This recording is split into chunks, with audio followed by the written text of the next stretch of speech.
Goldberg was right about his retirement.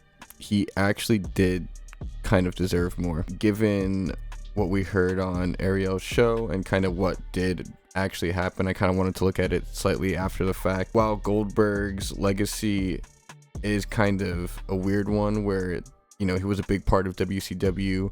It was a huge star and kind of part of that era, and then that kind of aura carried over to WWE in kind of a okay run. If this was something that was kind of set in stone since January, Gunther losing the title to Jey Uso really doesn't make it, even makes less sense. Gunther could have used the retirement of Goldberg as a further heel cementing tactic, during his world championship reign.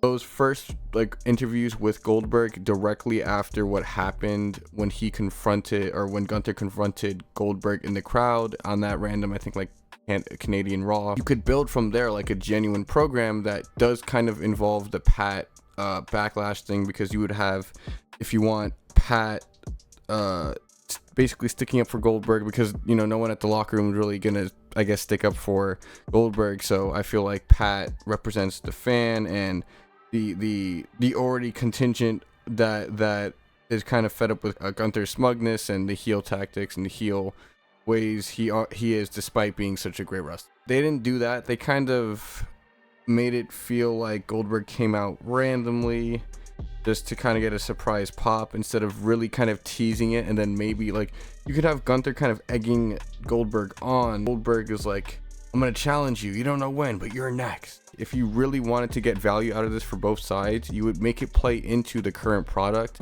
Gunther in that match had to do that with Goldberg in the match itself, make him become that villain and make people believe that Goldberg had that spark in him still. And that really doesn't translate in the promos and everything that built up to the match. Unfortunately, it was really just the match itself